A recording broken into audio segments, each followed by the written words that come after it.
자, 오늘은 예수님께서 이제 예루살렘에서 마지막 보낸 유월절 한 주간을 여러분들과 함께 나누도록 하겠습니다. 교재 61페이지입니다.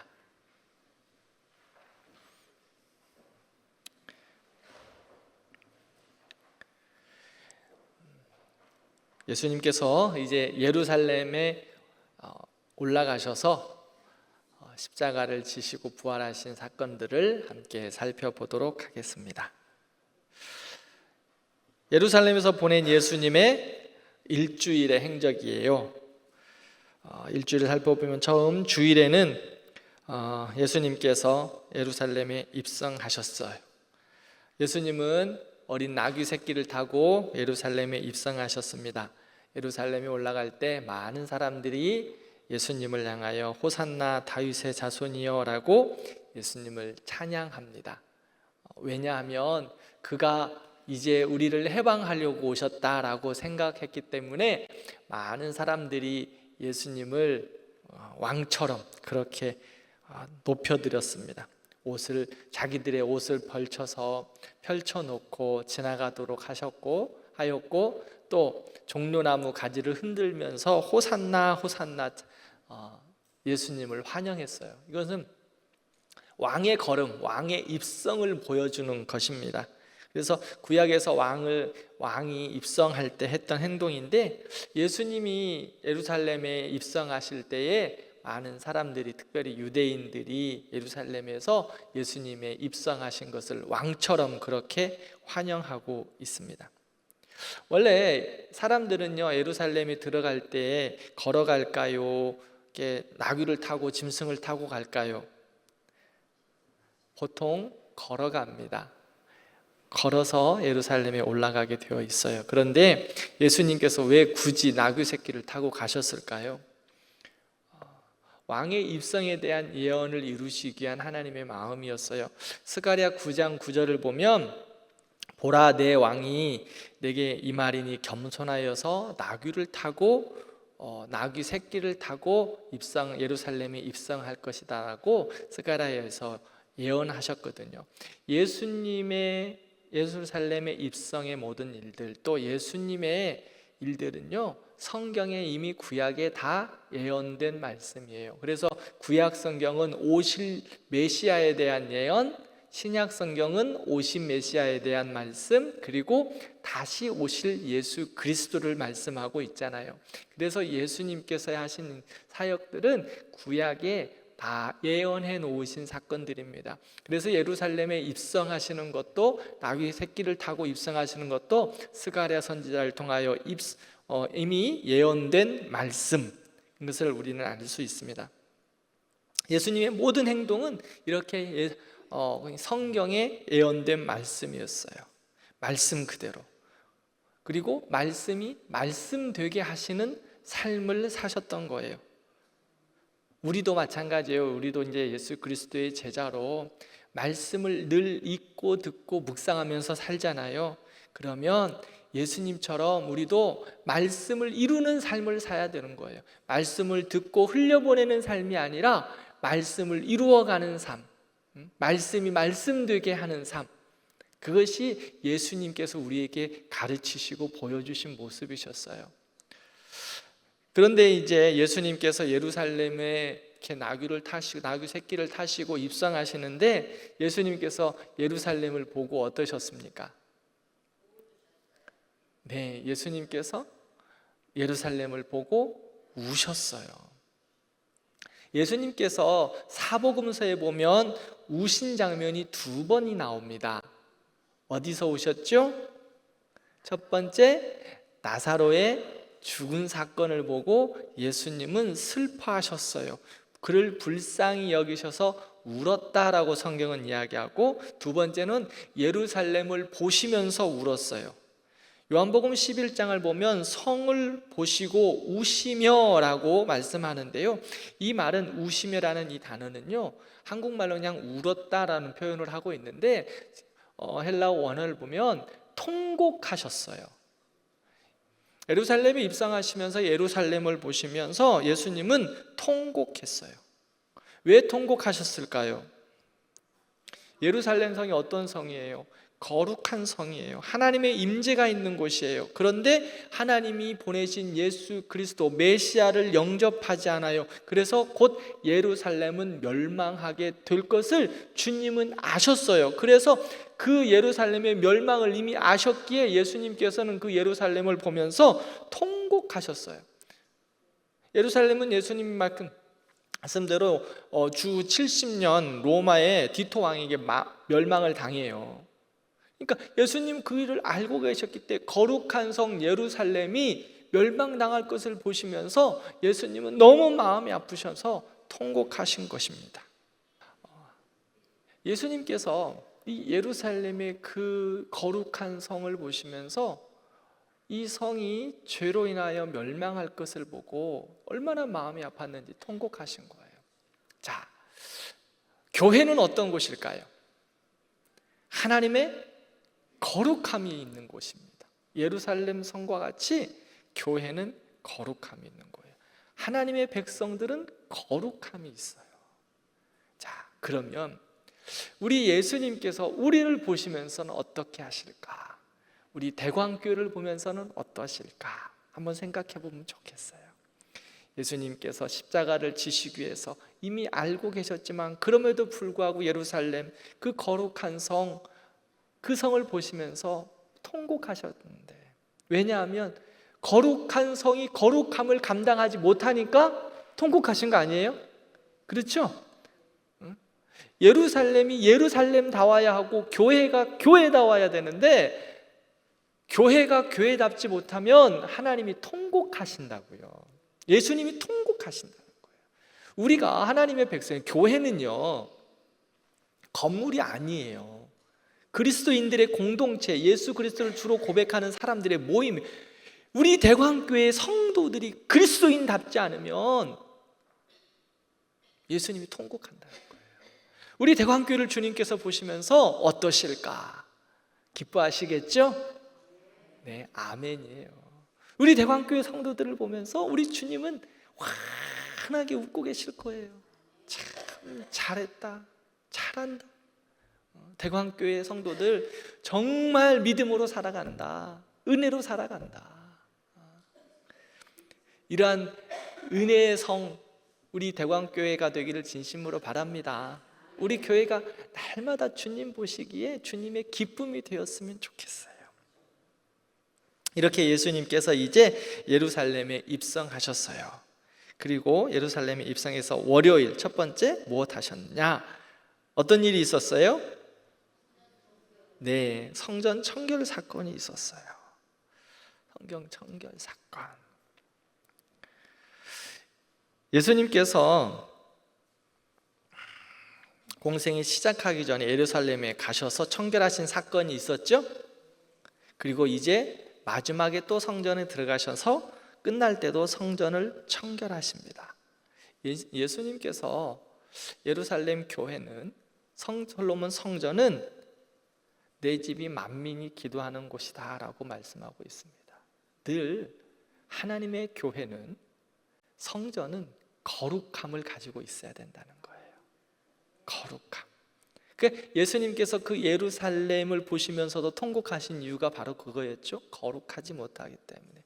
하나님의 사람들이 하나님의 사람답지 않으니까, 교회가 교회답지 않으니까 예수님께서 성전을 어떻게 하셨어요? 청결케 하셨어요.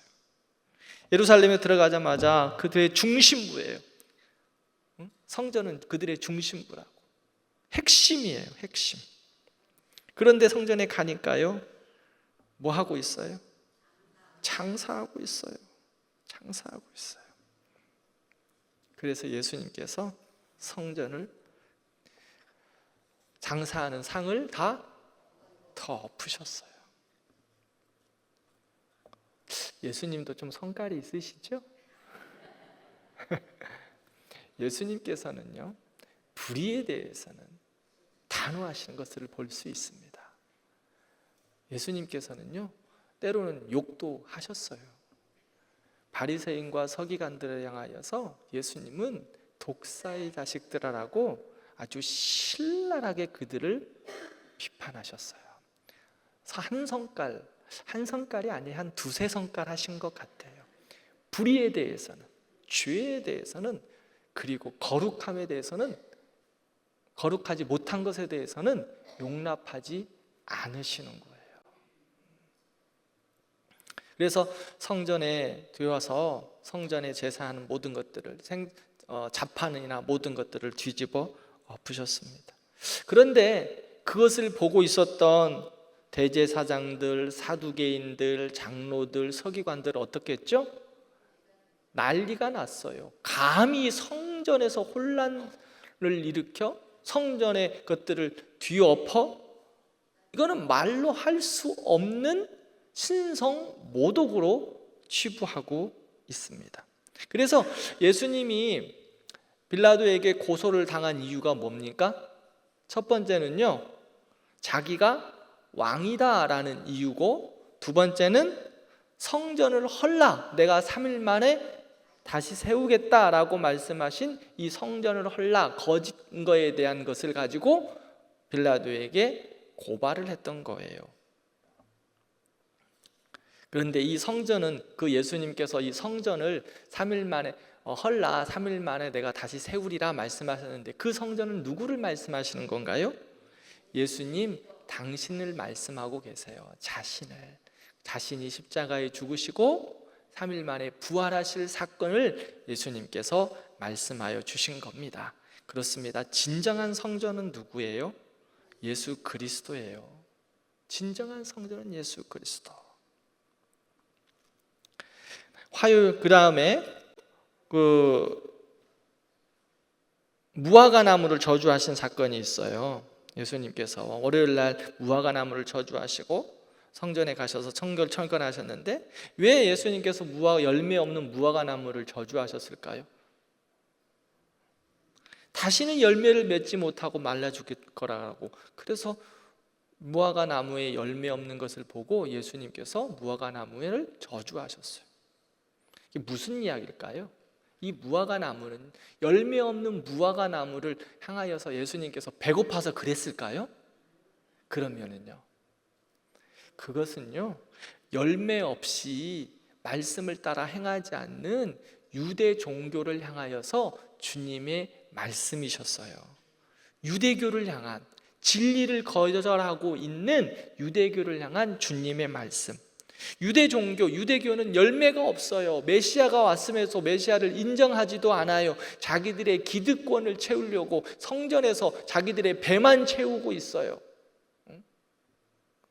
형식만 가득해요. 율법은 가득하고 형식만 가득하고 열매는 아무것도 없는 거예요. 그래서 예수님께서 형식만 남아있고 열매가 없고 성령의 역사하심이 없는 유대교를 향하여서 주님께서 저주하신 거예요. 열매 없는 무화과 나무 말릴 것이다라고요. 애꿎는 나무를 예수님이 죽이신 것이 아니라 그들을 비유하셔서 열매 없고 형식만 남아있는 잎만 무성한 그 무화과 나무, 그 유대 종교를 향하여서 예수님께서 말씀하신 것, 그것을 상징한 거다라고 보시면 됩니다. 예수님께서는요, 교회가 생명력이 없고 열매가 없으면 교회는 교회되지 못한 거예요. 오늘 지금 성전 청결 사건에 대해서도 말씀하셨고, 무화과 나무에 열매 없는 것들을 저주하신 것은요, 열매 없이 형식만 남아있는 사람들, 거룩한 모양만 갖춰 있는 모습들, 진정한 마음과 헌신과 거룩함은 없고 모양만 거룩, 모양만 신자, 하나님이 기뻐하시지 않으신다는 거예요. 그래서 유대교의 형식주의, 지금도 유대교는 형식만 남아 있어요. 율법, 교회는 어떻습니까? 우리 교회도 마찬가지예요. 생명력이 없이 그냥 우리끼리만 좋고 놀고 먹고 하나님이 기뻐하시지 않아요. 우리 안에 모여야 해요. 저는 우리 성도님들 잘 드시라고 그러잖아요. 맛있는 거 화목제 저희가 이야기했죠. 주일날 잘 나눠서 드세요. 맛있는 것도 서로 사주시고 서로 나누세요. 그런데 왜 나눠야 돼요? 왜 섬겨야 돼요? 왜 봉사해야 돼요? 왜 헌신하시고 왜 충성하십니까? 예수 그리스도의 사랑으로 그것이 복음의 역사가 되기 위해서 섬기고 사랑하고 나누고 봉사하는 거예요.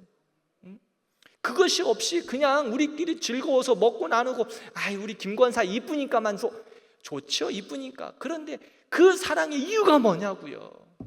복음의 역사 없는 거 하나님 기뻐하시지 않습니다. 그러므로 교회는 하나 되어야 돼요. 조금 이따 예수님께서 말씀하신 마지막 기도, 요한복음 17장의 대제사장적인 기도에 교회를 향하여서 기도하신 것이 있는데 하나 되라라는 기도였거든요. 왜 하나 되어야 돼요? 왜 교회가 섬겨야 되고, 왜 하나가 되어야 되고, 왜 사랑해야 되고, 왜 양보해야 되고, 왜 헌신해야 돼요? 분명한 목적이 있는 거예요. 복음의 역사를 위해서, 교회가 생명력 있는 사역을 위해서 그렇게 사랑하고 섬기고 나누고 베풀고 충성하는 거예요. 그거 없으면 아무 소용이 없다는 거예요. 너희들끼리 잘 먹고 너희들끼리 놀고 너희들이 웃고 너희들끼리만 행복한 거 주님 기뻐하시지 않아요. 그 안에 무엇이 있어야 돼요? 예수 그리스도의 생명이 있어야 된다고.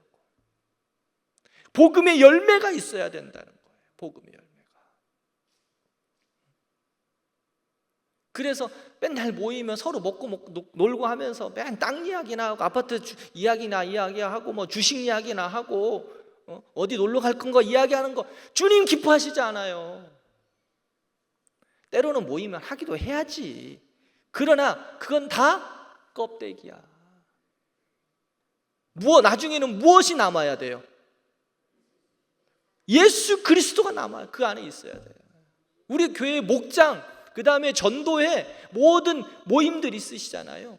결국 남는 건 뭐 해야 되냐? 예수 그리스도가 남아야 돼요. 복음이 남아야 되고 생명이 있어야 돼요. 그 안에. 그거 없이 그냥 맨날 하는 것 주님 기뻐하시지 않아요. 그 안에 어떻게 하면 어려운 성도에서 기도해 줄까? 어떻게 하면 우리가 해서 예수 안 믿는 그 누군가 전도해 볼 수 있을까? 어떻게 하면 교회가 행복할까? 어떻게 하면 이 여름 사역을 위해서 우리 아이들이 성령 충만할까? 그런 복음의 역사가 있는 모임이어야 된다는 거예요. 그렇지 않으면 주님께서 예루살렘 성전을 헐라라고 말씀하시고 무화과나무 열매 없는 무화과나무를 말라버리라고 저주하신 것처럼 하나님께서, 예수님께서 하나도 기뻐하시지 않는다는 것. 화요일 날, 이제 예수님 두 번째 화요일 날 산헤드린 공회에서 예수님의 권위에 공회원들이 도전합니다.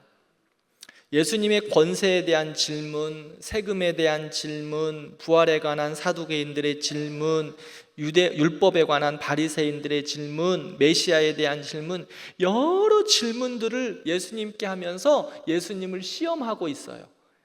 왜 시험했을까요? 예수님을 어떻게든지 예수님을 잡아서 이제 죽이려고 어떻게든지 뭔가 이유를 잡는 거예요. 찾는 거예요. 그래서 예수님께 여러 질문들을 하는데 예수님께서 하나님의 능력으로 지혜로, 참 지혜로 그들이 꼼짝 못하도록 다 풀어서 설명해 주시고 있습니다.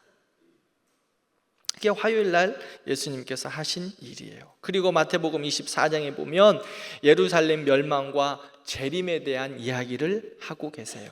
사복음서에서 재림과 말세와 종말에 대한 사건들을 마태복음 24장에 정리해서 제시하고 있어요. 계시록에도 나와 있지만 마태복음 24장에 보면 말세의 때에 대한 그러한 일들을 주님께서 징조들과 구체적인 일들을 말씀하고 있습니다. 우리는요 마태복음 24장을 읽으면서 참 기도하지 않을 수 없어요. 이 땅에 일어나는 일들이 가까워옴을 24장에 보면 깨닫게 되고 있어요. 전쟁이 끊이지 않죠. 전쟁이 멈추기 위해서 좀 기도해야 돼요. 우리가 기도해야 돼요. 정말 하나님의 사람들이. 전쟁이 그래도 끊이지 않습니다. 지진도 끊이지 않습니다. 또 기근도 끊이지 않습니다. 기후 변화로 인하여서 온 세계가 고통받고 있습니다.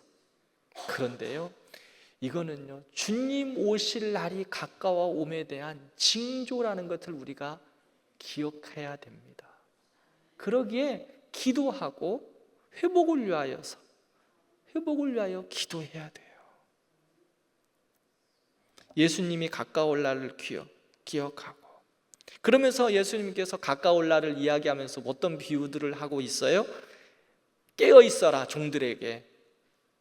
그 다음에 열처녀 비유, 달란트 비유를 하세요. 뭐 하라는 거예요?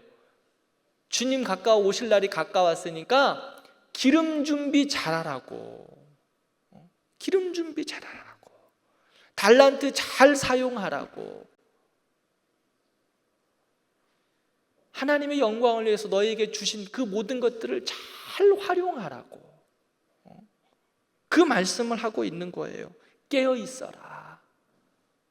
언제 도적이 올지 모르니까 깨어 있어야 된다. 언제 신랑이 올지 모르니까 기름 준비 잘하고 있어라. 5달란트, 2달란트 받았으면 그 달란트의 사명을 감당해라. 주님 말씀하고 있어요. 주님께서 믿음 준비 잘 하라고 우리에게 말씀하고 계세요. 믿음 준비 잘하고 계시죠? 큰일 났네. 대답들이 없어서. 믿음 준비 잘 해야 돼요. 믿음 준비. 주님 오실 날이 가까웠는데 우리 뭐 했나? 한번 생각하고서. 우리 내가 이제 천국 갈 날도 얼마 안 남았는데 어떻게 믿음 준비하면서 살아야 되겠나? 우리 자신들도 돌아봐야 하고요. 올 때는 순서가 있지만 갈 날은 다 주님 부르시면 그냥 주님 부르시는 순서대로 가는 거예요. 그렇지 않아요? 그러기에 믿음 준비 잘해야 된다고.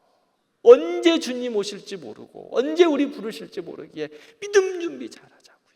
사랑하는 대광교회 성도 여러분, 우리 믿음 준비 잘하십시다.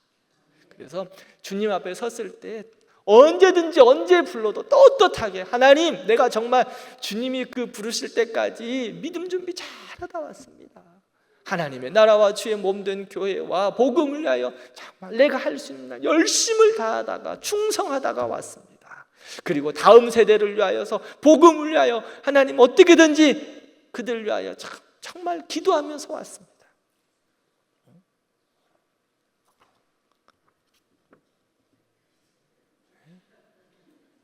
우리 어른 성도 여러분, 이곳에서 주일학교 교사로 봉사하실 분들도 계시잖아요. 그런데 내가 이제 좀 나이가 들어서 주일학교 봉사를 못하더라도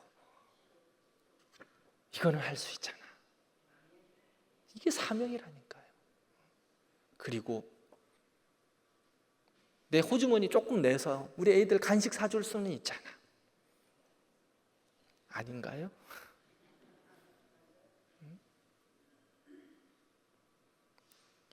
하나님께서 마지막까지 우리가 주님 앞에 서는 그날까지 믿음 준비 잘하라고, 깨어 있으라고 말씀. 그런데요, 날새가 가까우면 가까울수록 깨어 있기가 쉬울까요, 어려울까요?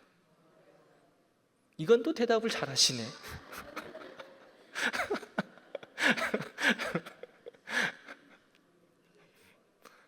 깨어있기가 쉽지 않아요.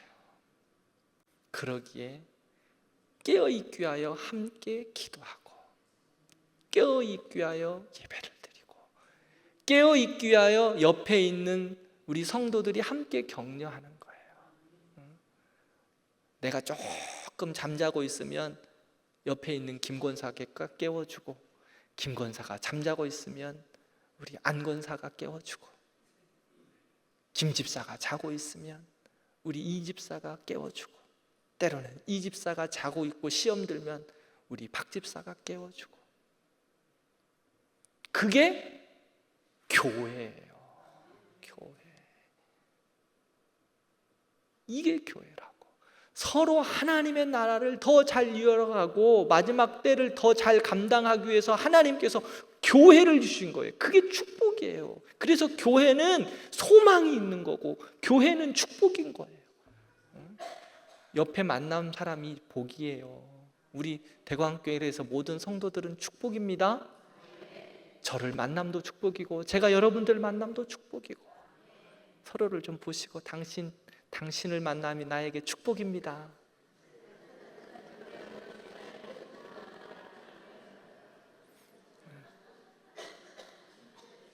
그리고 다시 한번 해요. 우리 끝까지 깨어 있읍시다.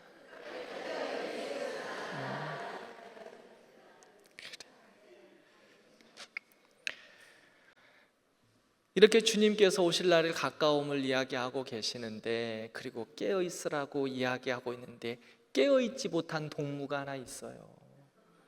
이렇게 아무리 이야기해도 주님께서 그렇게 이야기를 해도 딴 생각하고 있는 동무가 있더라고. 오늘 이한길 목사가 이렇게 설교를 해도 딴 생각하고 있는 동무가 생기지 않기를 저는 바라고. 그런데 예수님이 그렇게 말씀을 하고 설교를 해도 딴 생각한 동무가 있어요. 누구?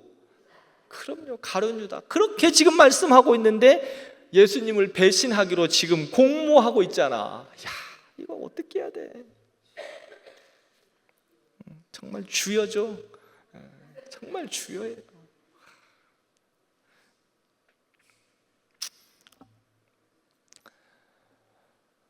가룟 유다가 딴 생각하고 예수님 배신하기로 공모해요.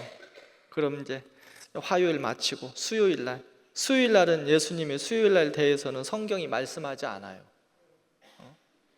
일주일이 있으셨는데 수요일 날 예루살렘에서 어떤 일이 있었는가 성경은 어느 곳에도 기록하지 않아요. 침묵하고 있어요. 가서 물어봐요. 나중에 예수님한테 수요일 날은 뭐 하셨어요? 천국 가셔서 예루살렘 들어가셔서 월요일, 주일, 월요일, 화요일 다 그 토요일까지 있는데 수요일 날은 성경에 기록이 없어요. 뭐 하셨어요? 예수님이 좀 쉬셨나? 그랬을 수도 있죠. 자, 그리고 목요일 날 이제 중요한 일들을 하셔요. 예수님이 제자들과 유월절 식사를 하시고 기념 만찬을 하십니다. 유월절이 도래했어요. 우리 유월절이 뭔가 잘 알고 계시죠? 네. 출애굽할 때 10번째 재앙에 처음 난 것들은 다 죽었는데 어린 양의 피에 문설주에 바른 피를 보고 넘어갔잖아요. 넘어간다는 거. 예수 그리스도의 보혈의 은혜를 보고 넘어가는 거, 이것이 유월절이라는 거예요. 그리스도의 보혈의 피가 생명을 살린다는 거. 그래서 제가 말씀드렸잖아요. 헛된 유대주의 그 형식만 남아있으면 다 죽는다고. 껍데기라고. 복음이 있어야 된다고. 교회는 복음이 있어야 되고 모임에는 복음이 있어야 되고 은혜가 있어야 되고 생명이 있어야 되고.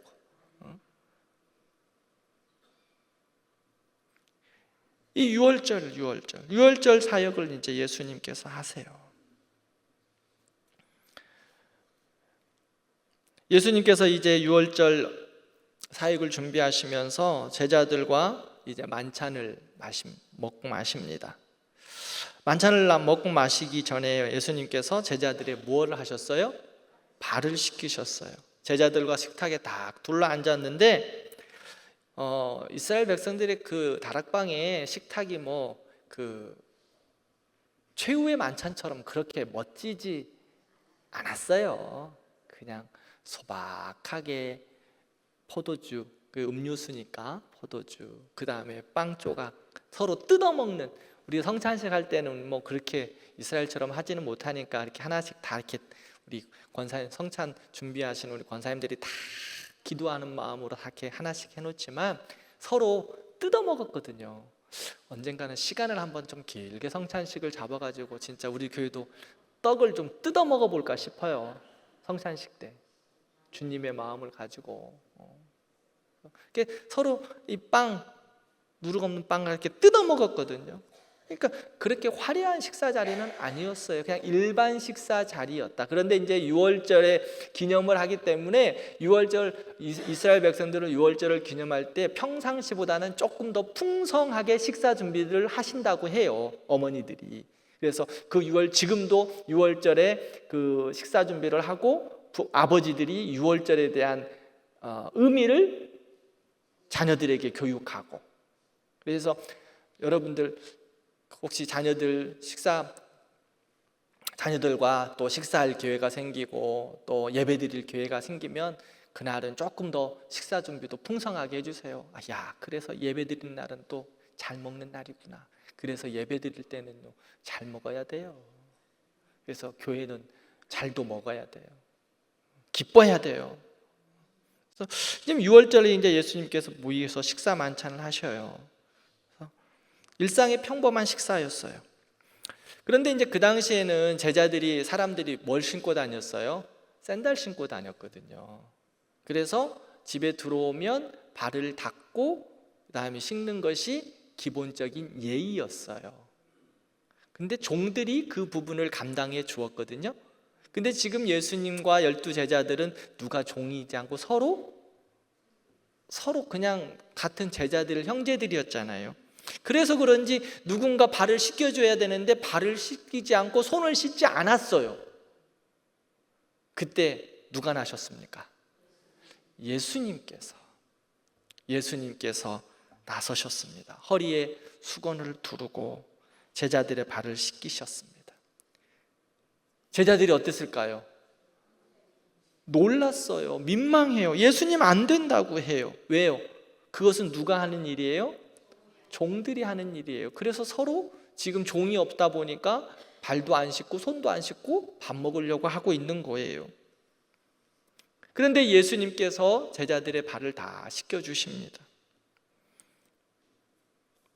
그런데 마지막 베드로 어떻게 합니까? 예수님께 내 발을 씻길 수 없다고 이야기해요. 그러자 예수님이 네가 발을 씻지 않으면 나와는 상관이 없다, 그렇게 말씀하십니다. 그러면 또 베드로 또 한술 더 떠요. 나 목욕시켜 달라고. 참. 예수님께서 왜 이 제자들의 발을 씻겨주시는 일을 손수하셨을까요? 예수님께서 마지막 끝까지 제자들을 교육하신 거예요. 이제는 말씀으로만 하신 것이 아니라 때로는 예수님이 시청각 교육을 하셨거든요.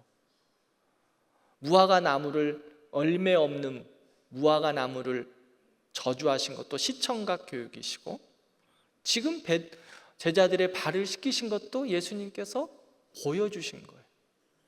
듣는 것보다 보는 것이 훨씬 더 기억에 많이 남지 않습니까? 왜 보여주셨어요? 예수님께서 제자들에게 너희들도 이와 같이 하라고. 예수님이 십자가에 죽으시고 부활하시고 승천하신 이후에 너희들만 남게 될 건데, 너희들도 서로 좀 그만 좀 싸우고, 잘났다고 서로 그만 좀 이야기하고, 서로 발을 씻기는 자의 모습으로 살라고, 그리고 그 모습으로 세상을 섬기라고. 이제 제자들이 성령의 충만함을 통해서 사도행전 2장에 우리 봤죠? 이제 흩어지기 시작하잖아요. 성령 받기 전까지는 아직도 정신을 못 차렸는데, 성령 받고 예수님께서 예루살렘 교회에서 이제 흩으셨어요. 성령 받고도 나가지 않으니까 예수님이 뭘 통해서? 고난이라는 것을 통해서 이제 예루살렘 밖으로 나가게 하시고, 사마리아도 가게 하시고, 땅끝까지 이르러서 이제 보내시는 사건들을 볼 수 있잖아요. 그러면 그곳에서 무엇 하라고? 예수님께서 나를 이렇게 섬기셨지. 복음을 전하는 데 있어서 내가 복음을 전하는 삶의 모습이 어떤 것인가를 가르쳐 주셨어요. 섬기는 거. 복음을 전할 때 어떻게 감당해야 되나. 생명을 각오하고 생명을 다 내어놓고 감당하면서 삶의 모습은 섬기는 거. 이게 제자의 모습이라는 거예요. 다른 이의 발 앞에서 무릎을 꿇고 더러운 발을 씻기는 자의 모습, 그것이 바로 제자의 모습.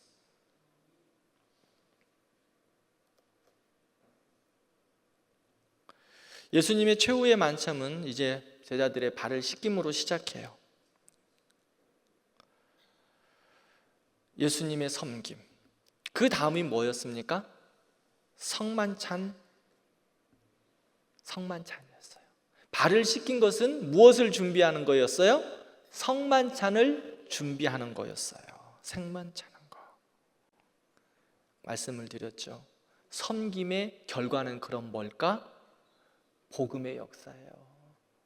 교회는 우리의 아까 말씀드렸듯이 모든 교회의 모든 행함, 성도들의 행함은 복음 없이, 생명 없이 하는 일은 다 껍데기라고.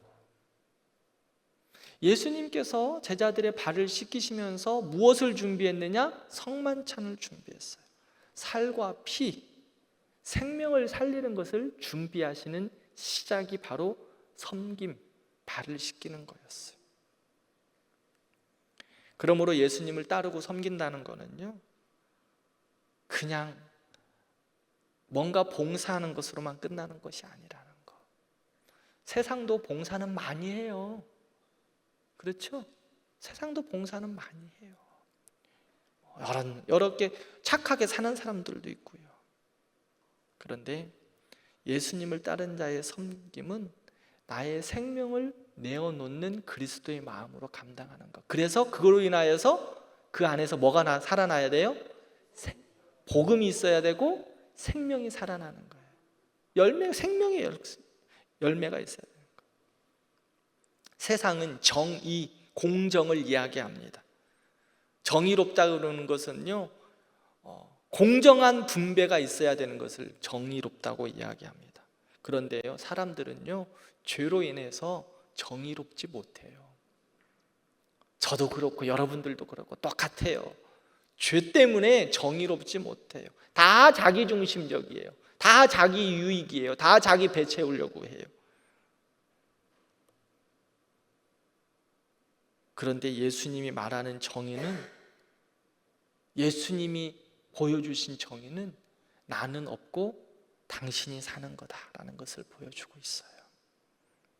이게 예수님이 그리스도인들이 감당해야 될 거. 내가 죽더라도, 내가 없어지더라도, 내가 조금 손해보더라도 복음의 열매가 있다면 그들에게 생명을 나누는 거. 그래서 아주 오래전에 어떤 모 목사님이 이런 이야기를 했던 적이 있어요. 우리 학생들에게, 학생들 집회하면서. 그래서 그게 한참 이슈가 됐었어요.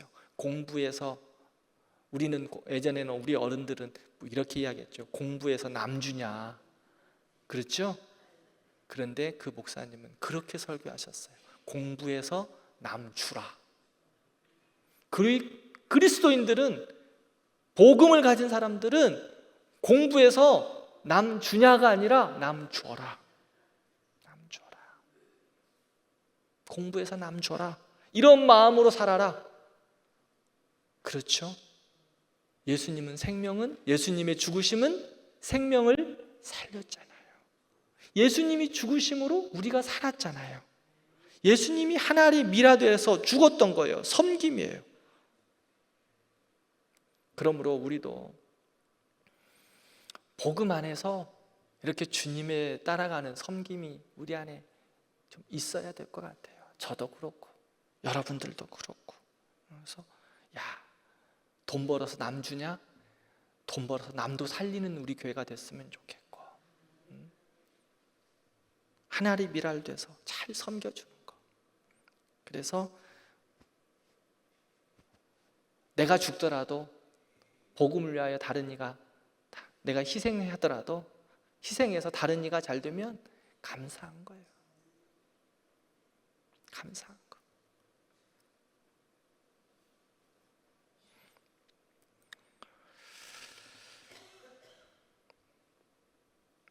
우리 주님께서 죽기까지 그렇게 보여주신 삶을 보면서 우리가 주님의 마음을 좀 닮아갔으면 좋겠습니다. 그리고 이제 예수님께서 성만찬을 시행하세요. 떡을 떼시면서 떡을 가지사 축사하시고 제자들에게 주시면서 이것은 내 몸이라 말씀하셨고요. 잔을 가지사 축사하시고 이것은 많은 사람을 위하여 흘리는 바 언약의 피다라고 우리에게 말씀해 주셨습니다. 지금 이 말씀이 우리가 무슨 말씀인지 이해하잖아요. 그렇죠? 예수님의 살과 피가 무엇을 의미하는지. 근데 그 당시에 제자들은 얼마나 당황스러웠을까요?